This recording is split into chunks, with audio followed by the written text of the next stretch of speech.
Dr. Yonit Arthur here, and I'm an audiologist and strength coach. You're on my channel, The Steady Coach, where we talk about all things related to dizziness, vertigo, balance, health, and wellness.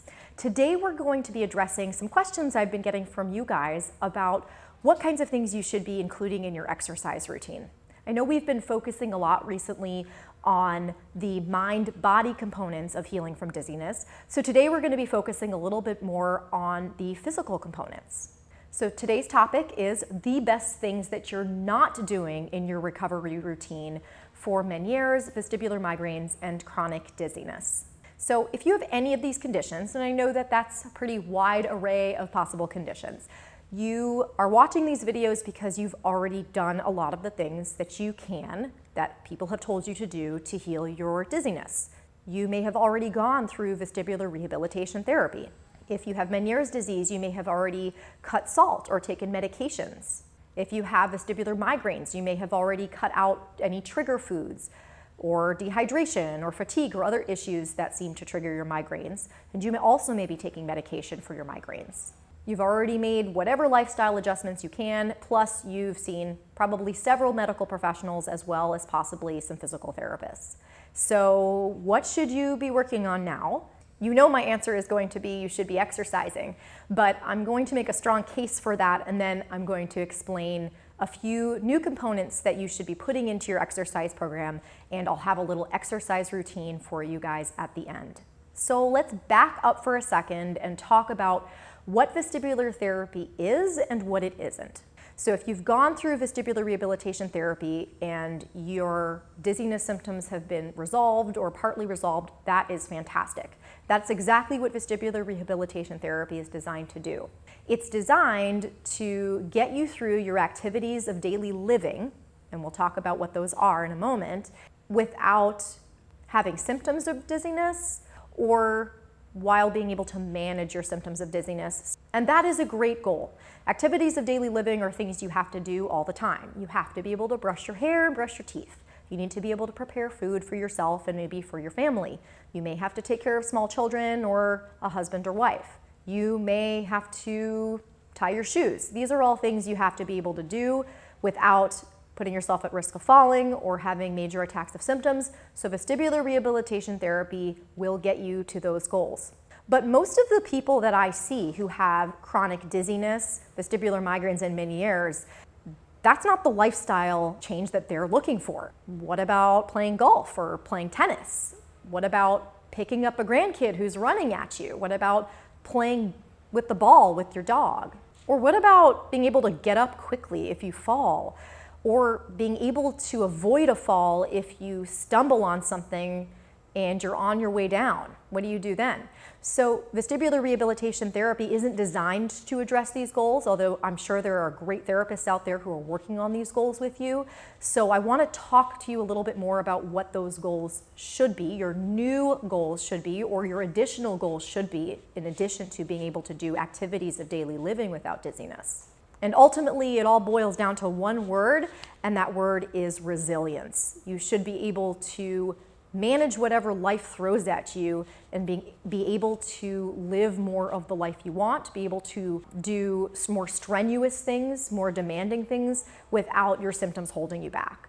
So the goals of your dizziness specific exercise plan, it's not just the usual reasons why most people exercise. It's not for heart health or for aesthetics, although those are great goals and you can put them on your list too. Regardless of your vestibular disorder, the purpose of your exercise program, again, is to increase resilience. And there are three major components that need to be in your exercise program if you're going to do that. The first goal should be to increase your muscle mass. Doesn't matter how old you are, although most of my patients with dizziness disorders are relatively young, in their 30s through 60s. No matter how old you are, we lose muscle mass as we get older. That leads to a decrease in our metabolism, so we don't burn as much energy throughout the day, but it also leads to us being weaker and more frail and more prone to having metabolic disorders, aka issues like diabetes or becoming overweight. So there are many reasons to have more muscle mass, and that should be one of the main goals of your exercise program. Also, being stronger supports your joints better. And there is new research showing that one of the best things you can do for things like chronic back pain is not to rest, it's actually to exercise.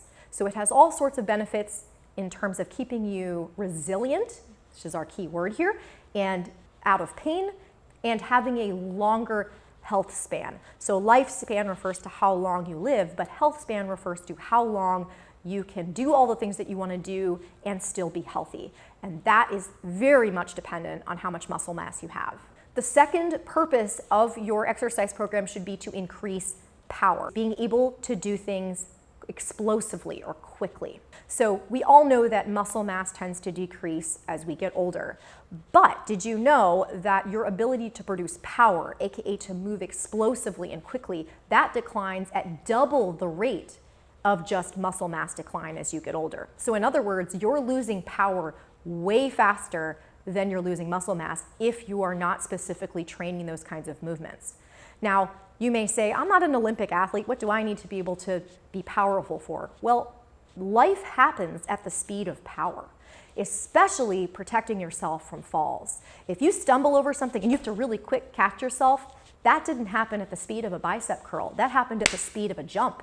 You have to be able to produce power in order to stay healthy and protect yourself against things like falls. And then finally, we've talked a little bit about this topic in the video on Menieres and an exercise routine for Menieres and vestibular migraine. But you should also be using your exercise program as a way to improve your proprioception. In other words, your sense of touch and sense of your body within space, which is not all dependent on your ears. It's also dependent on a very complex system in your skin, but also in special neurons or special sensors in your joints that tell your body how much weight or how much tension is on a joint. So by training that system, you're also going to teach your body a little bit better how to know where it is in space, which, as you know, is a way to improve your resilience to things like balance problems. So knowing where your body is in space requires you, of course, to do exercise that engages your balance system, that challenges your balance system, that teaches you where all your joints are in space, even if you can't quite see them, that teaches you in all these different positions, but also to work in all three planes of motion. And planes of motion refers to three planes. Forward and backwards is where we live most of our life. That's called the sagittal plane. So walking, being at a computer, looking on your phone, cooking, pretty much all of it is sagittal, forward and backwards, okay? Then there's the lateral plane, so that's side to side. We do a little bit of that when we're putting dishes away perhaps, which again is a trigger for some of you with dizziness, so you'll know that that is a lot more challenging sometimes than moving forward and backwards. So lateral plane. And then transverse plane is turning, okay? So transverse plane would be someone comes up behind you and you have to turn to talk to them. Or you're trying to put away a pot that you just washed and you have to bend down and put it into a cabinet behind you. So these are systems you also need to be able to train, and you also need to develop your sense of proprioception in, because again, life happens in all planes of movement. Even if we exercise in one plane, if we're exercising forward and back, we're not training our body to be responsive and strong in all different directions, because again, life happens in all planes of motion. So the last routine that I gave you was specifically for Menieres and vestibular migraines. So we focused a little bit on proprioception, and that's what we talked about a lot in that video. So today I'm going to have a little bit on that, but we're going to jazz it up a little bit with all three of those components. So what did we talk about? We talked about building strength. We talked about moving at the speed of power, so moving explosively, and anyone can do this no matter what your joint limitations are. And finally, moving in all three planes of motion.